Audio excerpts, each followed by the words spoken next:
حضرت صلی اللہ علیہ وآلہ وسلم پر وحی کا ابتدائی دور اچھے سچے پاکیزہ خوابوں سے شروع ہوا۔ آپ خواب میں جو کچھ دیکھتے وہ صبح کی روشنی کی طرح صحیح اور سچا ثابت ہوتا۔ پھر من جانب قدرت آپ تنہائی پسند ہو گئے اور آپ نے غار حرا میں خلوت نشینی اختیار فرمائی اور کئی دن اور رات وہاں مسلسل عبادت اور یاد الہی و ذکر میں مشغول رہنے لگے۔ جب تک گھر آنے کو دل نہ چاہتا توشہ ہمراہ لیے ہوئے وہاں رہتے۔ توشہ ختم ہونے پر ہی اہلیہ محترمہ حضرت خدیجہ رضی اللہ تعالی عنہا کے پاس تشریف لاتے اور کچھ توشہ ہمراہ لے کر پھر وہاں جا کر خلوت گزین ہو جاتے۔ یہی طریقہ جاری رہا یہاں تک کہ آپ پر حق منکشف ہو گیا اور آپ غار حرا ہی میں قیام پذیر تھے کہ اچانک حضرت جبرائیل علیہ السلام آپ کے پاس حاضر ہوئے اور کہنے لگے کہ اے محمد پڑھو۔ آپ فرماتے ہیں کہ میں نے کہا کہ میں پڑھنا نہیں جانتا۔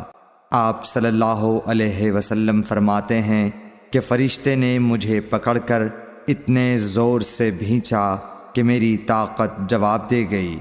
پھر مجھے چھوڑ کر کہا پڑھو۔ میں نے پھر وہی جواب دیا کہ میں پڑھا ہوا نہیں ہوں۔ اس فرشتے نے مجھ کو نہایت ہی زور سے بھینچا کہ مجھ کو سخت تکلیف محسوس ہوئی۔ پھر اس نے کہا کہ پڑھ۔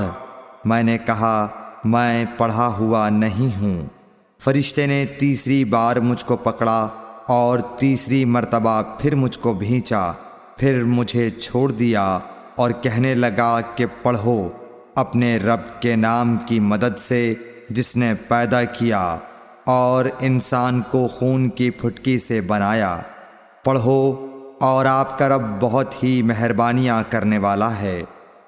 پس یہی آیتیں آپ حضرت جبرائیل علیہ السلام سے سن کر اس حال میں غار حرا سے واپس ہوئے کہ آپ کا دل اس انوکھے واقعے سے کانپ رہا تھا۔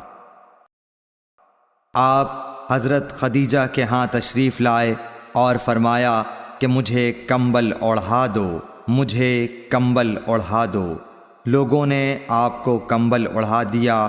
جب آپ کا ڈر جاتا رہا تو آپ نے اپنی زوجہ محترمہ حضرت خدیجہ رضی اللہ تعالی عنہا کو تفصیل کے ساتھ یہ واقعہ سنایا اور فرمانے لگے کہ مجھ کو اب اپنی جان کا خوف ہو گیا ہے۔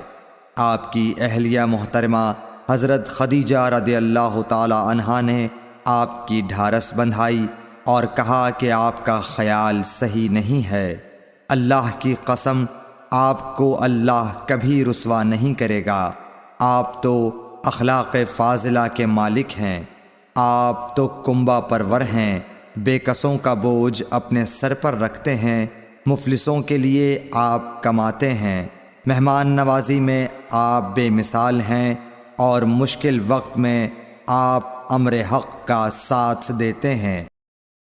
ایسے اوصاف حسنہ والا انسان یوں بے وقت ذلت و خواری کی موت نہیں پا سکتا۔ پھر مزید تسلی کے لیے حضرت خدیجہ رضی اللہ تعالی عنہا آپ کو ورقہ بن نوفل کے پاس لے گئیں جو ان کے چچا زاد بھائی تھے اور زمانہ جاہلیت میں نصرانی مذہب اختیار کر چکے تھے اور عبرانی زبان کے کاتب تھے۔ چنانچہ انجیل کو بھی حسب منشائے خداوندی عبرانی زبان میں لکھا کرتے تھے۔ انجیل سریانی زبان میں نازل ہوئی تھی، پھر اس کا ترجمہ عبرانی زبان میں ہوا۔ ورقہ اسی کو لکھتے تھے۔ وہ بہت بوڑھے ہو گئے تھے، یہاں تک کہ ان کی بینائی بھی رخصت ہو چکی تھی۔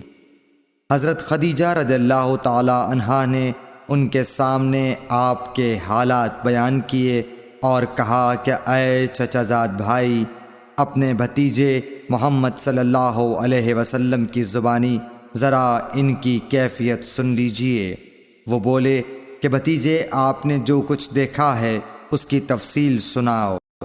چنانچہ آپ صلی اللہ علیہ وآلہ وسلم نے از اول تا آخر پورا واقعہ سنایا، جسے سن کر ورقہ بے اختیار ہو کر بول اٹھے کہ یہ تو وہی ناموس معزز رازدان فرشتہ ہے جسے اللہ نے حضرت موسیٰ علیہ السلام پر وحی دے کر بھیجا تھا۔ کاش میں آپ کے اس عہد نبوت کے شروع ہونے پر جواں عمر ہوتا، کاش میں اس وقت تک زندہ رہتا جب کہ آپ کی قوم آپ کو اس شہر سے نکال دے گی۔ رسول کریم صلی اللہ علیہ وآلہ وسلم نے یہ سن کر تعجب سے پوچھا کہ کیا وہ لوگ مجھ کو نکال دیں گے، حالانکہ میں تو ان میں صادق و امین و مقبول ہوں۔ ورقہ بولا، ہاں یہ سب کچھ سچ ہے، مگر جو شخص بھی آپ کی طرح امر حق لے کر آیا لوگ اس کے دشمن ہی ہو گئے ہیں۔ اگر مجھے آپ کی نبوت کا وہ زمانہ مل جائے تو میں آپ کی پوری مدد کروں گا، مگر ورقہ کچھ دنوں کے بعد انتقال کر گئے، پھر کچھ عرصے تک وحی کی آمد موقوف رہی۔ صحیح بخاری حدیث نمبر 3۔